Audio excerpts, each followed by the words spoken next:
Hi guys, hope you're all well. Phil at Courtsider here. Happy New Year, 2023, the year that is Michael Jordan. Um, Delighted to kick off a brand new year with a brand new podcast. This week I was joined by Kyle Jimenez, who plays for the Caledonia Gladiators, represented Team Scotland at the Commonwealth Games. He's played all over the place. He's played down south. He's played up in Glasgow with the Rocks in 2018. Now he's back with the newly rebranded Caledonia Gladiators. It was great to catch up with him, get to find out a little bit more about him, about his journey, talk a little bit about the Commonwealth Games in the summer as well, and what he took from that. And obviously a little bit more about some kicks, because let's face it wouldn't be courtside if we didn't talk about some basketball shoes. But before we get into it, guys, head down there, hit the subscribe button. That just means that you're going to catch more of these interviews when we do them. Lots more content. 2023 is going to be a massive year for courtside, so get down there, hit the subscribe button. To you guys who are already subscribing, thank you very much. And if you enjoy this video, give it a like, smash that like button, and just let me know that you like this kind of content, and we'll keep on bringing it to the YouTube channel. Kyle, for those that haven't maybe come across the Gladiators and yourself personally, do you want to kind of give a very brief sort of overview of your career in basketball to date? Yeah, so my name is Kyle Jimenez. I'm originally from Edinburgh. Played at a few various spots now. Currently playing for the Caledonia Gladiators. This is my first season with the Gladiators. Obviously, it's their first year with a new rebranding and everything. So I think everything that's going on up in Scotland at the moment is pretty exciting. Especially to be one of the Scottish guys that's involved, it's always pretty special. From a distance, like, I think in my background is in marketing and things like that, so I kind of know the difficulties of rebranding. And you've got obviously the Glasgow Rocks, this hugely popular franchise, change of name, change of pretty much everything bar a few things.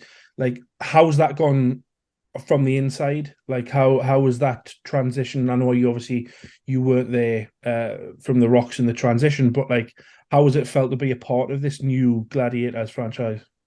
It just feels unique, to be honest. Obviously, the last time I played for the Rocks was back in 2018. Yeah.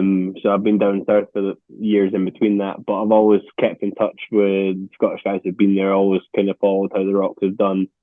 So I think it, like, just because they were such a big part of the BBL, and like it's everyone knows Scotland as sort of Glasgow Rocks. So I think Yeah. that transition is going to be strange at first, I think, for the league Yeah. and for everyone in Scotland. However, I think it can only be a good thing for everyone involved because of the opportunities I think guys are going to have to play up here for the Yeah. Caledonia Gladiators.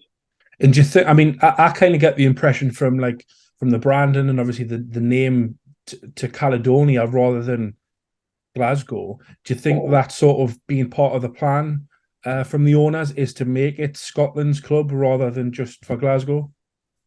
That is the exact. I think that is definitely their plan. I think it's obviously the Glasgow Rocks have always been there for the men's side. Yeah. I think the owners having both women's and men's to form one club, the Yeah. Caledonia Gladiators. I think it's to get everyone in Scotland behind as our club, as our nation's club, Yeah. rather than it being Glasgow based or the women being in Edinburgh. It's bringing everyone together, and it's something for everyone to be proud of.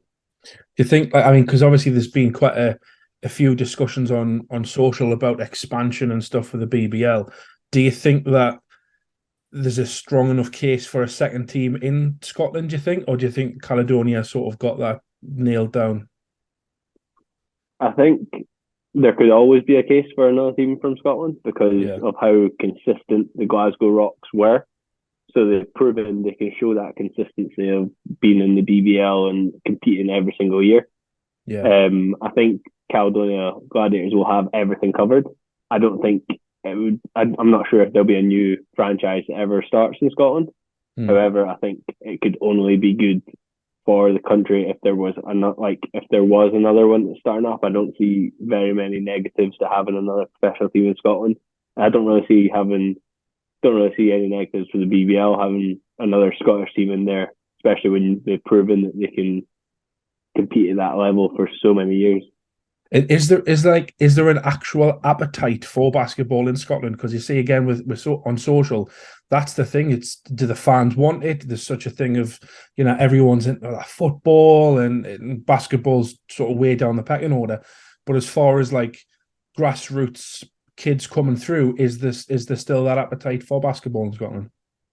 Well, I think obviously it's not the nation's first sport, but I don't think that's not the case for down south either. So I think it's a case of obviously I think the Gladiators are going to improve that massively, like with all the stuff they've had us doing, going into schools and their new ambassador program that the BBL launched. I think obviously that's going to improve it. I do think there's more of an appetite in terms of the younger generation wanting to play than people probably think. Because I think that's massive in England as well. I think people underestimate how many people want to play basketball down south as well as in Scotland. I think it's a really easy sport for people to get into and get sort of addicted to in terms of watching, especially like with the stuff over the summer in Birmingham. I think that was great for the UK as a whole, both England and Scotland. So I think it's definitely improving compared to what it used to be. Yeah. I mean, you touched there on Scotland. Like, I think there's a thing certainly I'm aware of, that like Scottish people are fiercely proud of Scotland, its history and its future.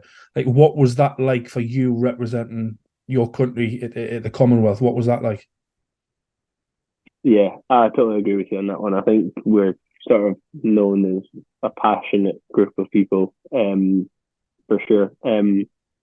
Nothing means more to me than playing for my country. Every time I've put on a Scotland jersey, it's usually one of the proudest moments and one of my favourite points of a year. And all the other Scottish guys can usually attest to that. Yeah. In Birmingham, like obviously it was in England, but this one compared to the last one, obviously you had a lot of people travelling down to support us. You had a lot of people that we knew from down south who were there supporting us as well.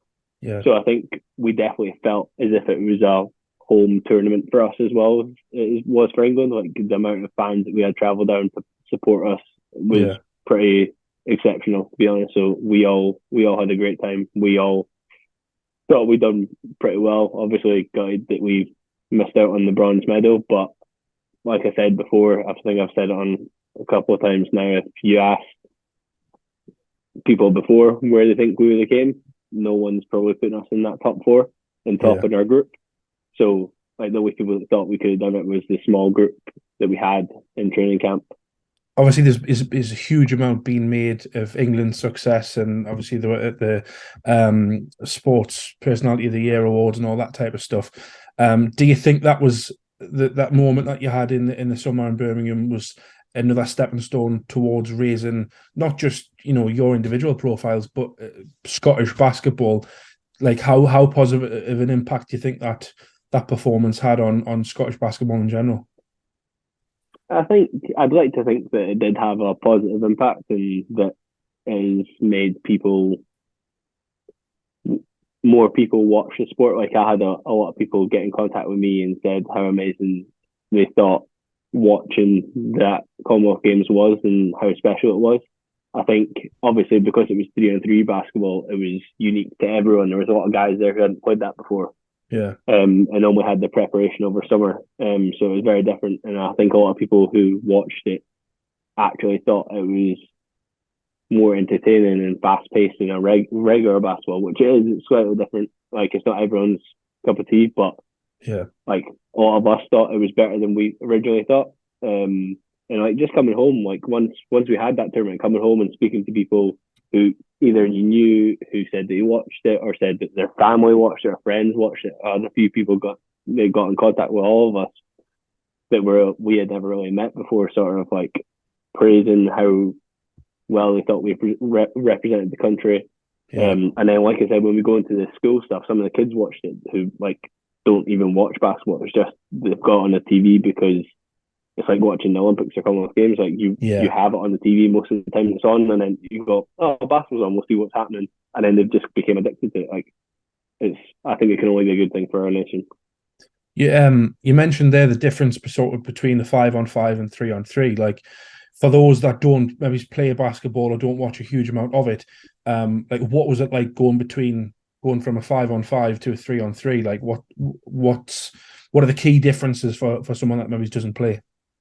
Well, I think first of all, we all thought it was going to be slightly easier because we were like, oh, it's only half a basketball court. We're not running up and down the whole time. Yeah. And then we had our first like training camp as a group, and we're like, this might be harder. But like the condition that you need from that turning from the quick split second of offense to defense, that's like so quick. And I think the main differences for me, obviously the basketball is different. So the basketball is a size 6, so a women's ball, but the weight of a 7, so it's men's weight. So just getting used to that. So that was the first thing for all of us. It was knowing when you would get your TV timeouts, like when they were happening, like small things like that. When's best to sub? Like that's difficult. Like it's like you have your two options of, do you split over like 2.5 minutes and do it that way, or do you split every possession almost so you're not really as tired, or do you just do it, if someone's playing really well, do you just leave that person and just sub the other two? You know what I mean? So it's small tactics like that, and then thinking about how you want to run stuff. Like initially we were just playing off being smart and making the correct reads in a normal basketball game. That's how we started off playing, and then the more experience we had with it, we started putting in little actions that we knew get slight advantages, because we had to have something, because we're always going to be undersized at those sort of tournaments. Would you be in a hurry to do it again, or do you think that 3-on-3 is just that's put to bed now? It's out of the system. No, I personally really enjoyed it, so I would play it again if I got asked to play it. I would do it over summers. So like I actually really enjoyed the whole process, because it considers that where you kind of grew up playing. You played outside half court, 2-on-2, 1-on-1, 3-on-3, something like that. It like brings back childhood memories, and I think that was refreshing. It was like, because we had our qualifiers during our regular season, that it was refreshing to go from normal basketball to doing that for a little bit, coming back, and then your season would finish, and then we had went to a couple of places over summer. We went to Ireland, and we went to Amsterdam for 2 tournaments, and just seeing the level of athletes and competition out there, that you can do that over a summer and it be a high level. Like it's not guys who are just off the street, it's professional basketball players who have either changed to 3-on-3 basketball and playing that professionally, or your season's done and you play 3-on-3 over summer rather than going to like a summer league in Australia or something like that. Yeah.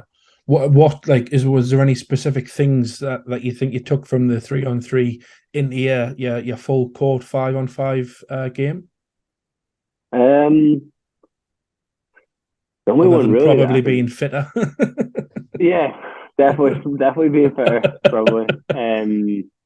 I reckon main thing is just like, obviously it's not the same, but it's similar in terms of like, obviously when you go from offense, that transition to defense, because naturally I was doing it over summer. Okay, it's only half a court over summer. We were playing 3-on-3, but it's just getting into, okay, what's next sort of thing. Obviously you always have that in your head, but playing that over summer just made me think, oh, okay, I'm straight onto defense. But then you've now prepared yourself for playing defense, because you're so used to doing it within that split second that you're already in your position. Yeah. One thing that I've done on past interviews is kind of talk more about players' preferences when it comes to shoes, on court, off court, that type of thing, because I think it's something that fits in with sort of the culture of basketball, which I think is a massive thing, and something that we don't do well as Brits. As far as at the minute, what would you say is your go-to pair of kicks at the minute? On the court, so it's actually quite good that, like, so I like shoes that I don't see a lot of guys wear. So like on court, I'll swap out a little bit superstitious in terms of if I have a bad game, I'll probably put them to the back and then sort of rotate through shoes. Okay. The pairs that I've been rotating recently is a pair of KD 14 Amp Pearls that I've been wearing. Nice. Had a pair of them. I've got a pair of the Lamella Ball lows that I Yeah. wore in our last game. I got the Luka Doncic ones.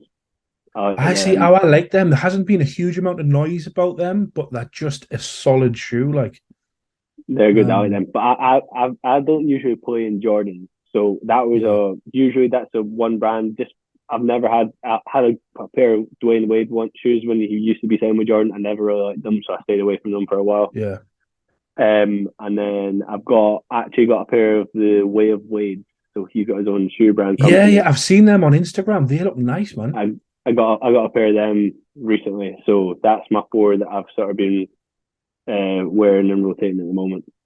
What would you if when you're off the court, what's your go-to? Uh, I've got a couple of pairs of Dunks. I've got a pair of New Balance 550s. Yeah, And then I've got just your regular Converse and Vans after that. I don't really swap. I'm not really as much of a off court sort of shoe guy. I've got yeah, like one or two pairs of Jordans, but that's really about it. yeah. The lockdown was a shocking time for me in Vans. Like, I don't know whether it was just the fact that you weren't allowed to see people, and I enjoyed me little interactions with the delivery guy. But I ended up Yeah, buying, I ended up buying probably best part of 13, 14 pairs of Vans during lockdown. yeah. Had nowhere to go, but they were anxious for sales and I had money to burn. So bought a load of them, and then just kind of never really worn them. Like Mm-hmm. I maybe keep maybe 4 or 5 pairs, like the black and white checker ones, like they kind of go wrong with them. Yeah. Then I started getting like seriously into buying Jordan ones, Mm-hmm. much to my wife's displeasure. But what is it about the It's not a cheap thing, is it? it's not, and it's even worse when you search for Jordan ones so much that you start getting served these ads on Instagram for like Korean or Chinese knockoffs, and it's Yeah. like for a split second I go, I haven't got that colorway. Do I consider it? But then I just think, no, it'll take 4 weeks to come, and it's going to be awful, and just no. 100%. Um, Stick to it. Stick to the authentic ones. Um, what is it about the Jordans that when you're on the court, you tend to stay away from? Is it because it's such a cliched thing, or is it comfort, or I think it was more the one pair that I had when I was younger hurt my feet a little bit yeah, heavier than I was used to. So I stayed away from them for a while. But Luka is my favorite player. So as yeah, soon as his signature shoe got released, I was like, I've got to get a pair of them. yeah? And he's on another level at the minute. Like, obviously I subscribe to the NBA's YouTube channel, and like every day it's like Luka 51, Luka 60, Luka just goes off and off.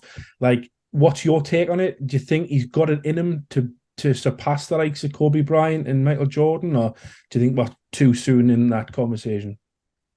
I think so. For I'll me, not. I'll not hold you to this either. I'll not hold you to it. I am a massive Luka fan.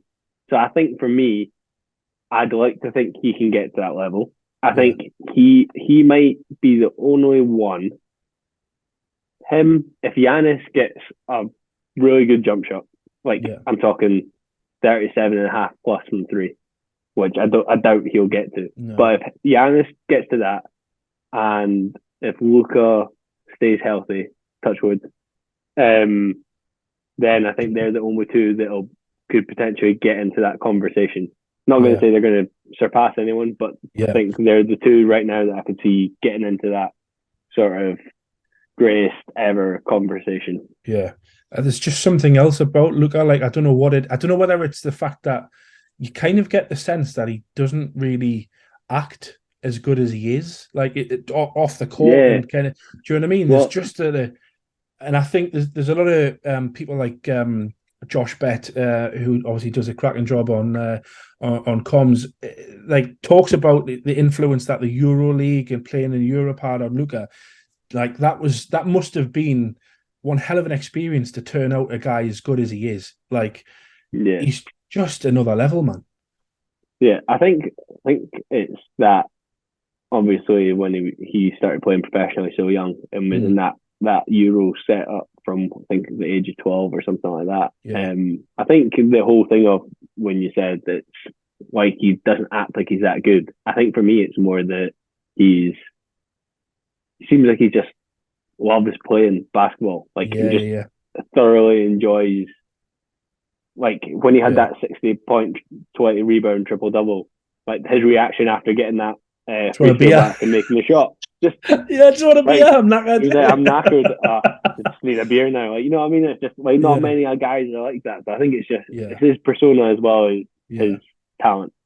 I mean, if that was a LeBron or a somebody else who has a bigger sort of, I wouldn't say ego, but is a little bit more sort of aware of themselves and that talent, that would have been some momentous motivational speech that he gave at the end of it. But he was just like, I'm absolutely shattered, get me a beer.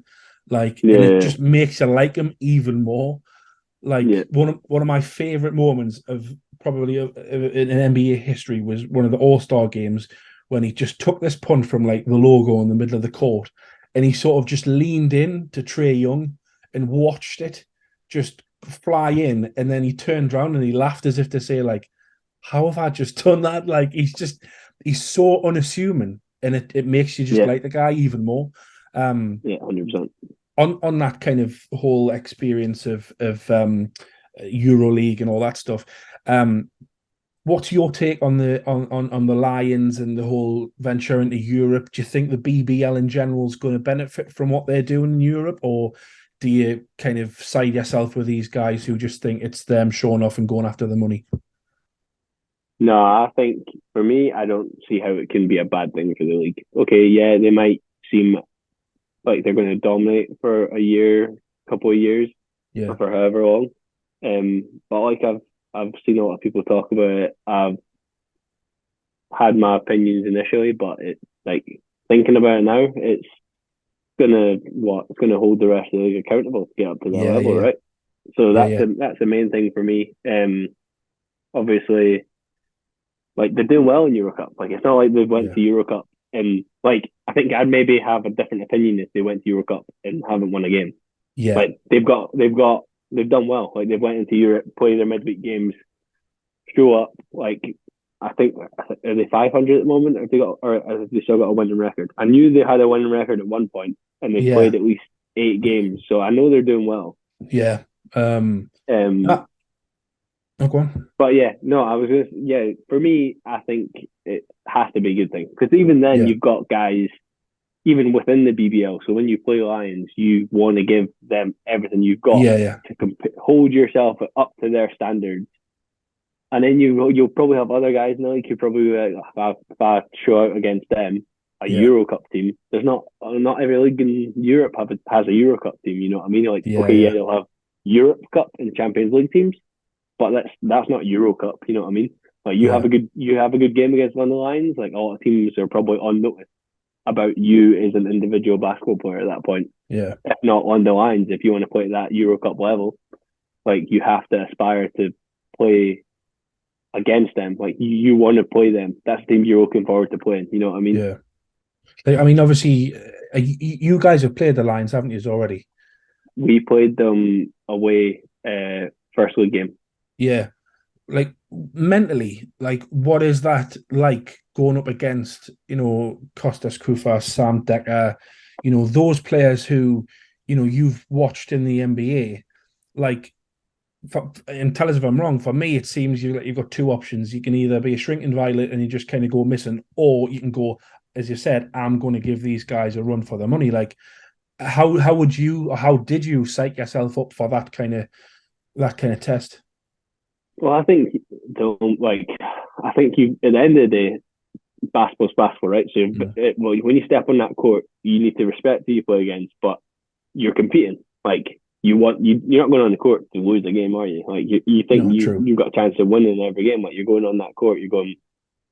If I give it everything I've got, like that's all I can ask for, sort of thing. And that's what we done. Like, we were in that game until the last minute of the game. You know what I mean? Yeah. And like it's just night and day in terms of the talent that they have. But like if you've got a good group like we do and you stick together, like you should be aiming to win every game you go Yeah. into. And I think like there's no pressure on us.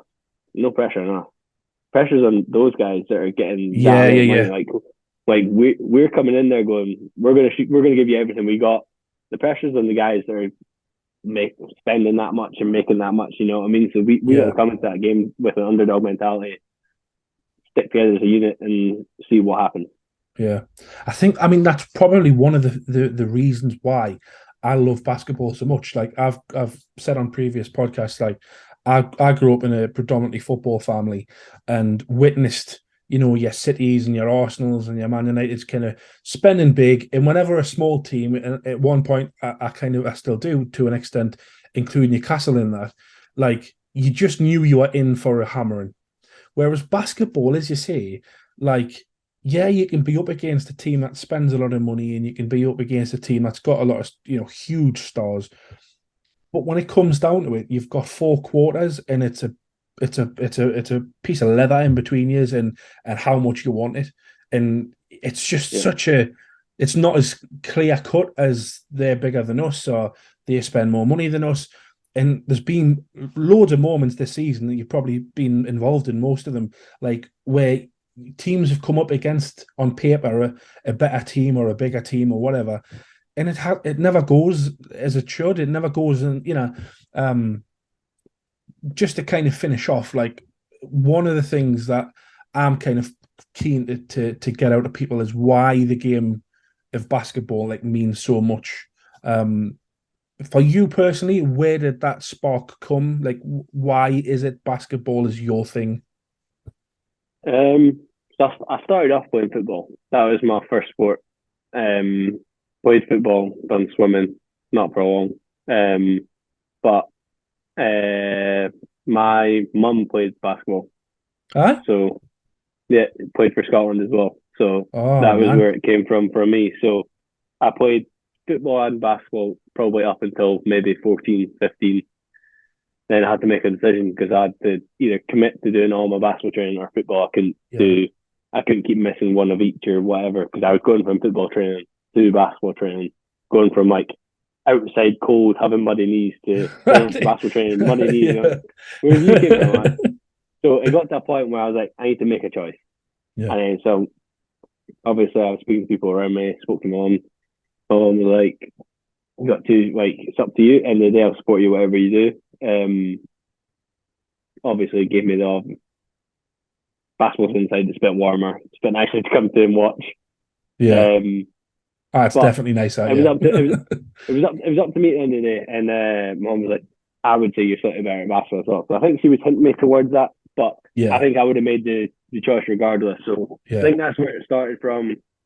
And then I've always loved competing, no matter Yeah. whatever I'm doing. So like I think I'll get any sort of enjoyment out of winning at anything as long as it's a competition. I can enjoy it. I can find a way to enjoy it. So Yeah. and then obviously I had a passion for basketball. I combined that with my competitive nature, and I think I just rolled with it. Like I've never enjoyed something as much as basketball. Like so, I had no. I said to myself, that's what you're going to do when you're older, and obviously thankfully, I was able to work hard enough and get to a point where people recognised that, and I could, and being able to sign my second professional contract. I mean, like, again, sort of, it goes back to what we said at the start about the sort of the pathways and the kind of getting young kids. Like, what would you say to a kid, who's 12, 13, 14, who's maybe making that decision and contemplating whether to kind of go with football or to go with basketball? Like, what advice would you give to those kids? I think you just got. I think eventually you just got to sit down and actually, it doesn't really matter how good you are. Either one, I think you just need to genuinely, and if you genuinely love it and enjoy it, that's the one you should choose because you're naturally going to work harder if you Yeah. love being there and want to be there. If you choose something because you're slightly better at it, like I played football longer than I played basketball. I played football for ages, and probably at the time I was probably better at football in terms of, but my talent for basketball was better. So I had Yeah. that already. So like I got to the point of basketball quicker than I did the years of training in football. So, but I love basketball more. So that would be my thing. Like, pick whichever one. Doesn't matter how good you are either. Pick whichever one you thoroughly enjoy more and roll with that, because you're going to work harder. You're going to that sport. You're good. That's the thing you're going to get out of bed to. If you're like I've done training before school. If you're going to train before school, if you don't love it, you're not going to do it. You know what I mean? I think that's the main thing. Like, if you've got like a good support system around you, you got a coach that you believe in. You sort of go from there, and you're going to work hard if you love it and you commit to it. If you don't, then if you don't love it, now like it's really hard to give 110% to something that you don't enjoy. Yeah. Nah, perfect way to end that, mate. Kyle, appreciate your time, mate. I know you're a busy guy, so I'll let you get on. But thank you for taking the time, and we'll hopefully see you soon, mate. No worries. Thank you for having me, mate. Cheers, mate. Cheers.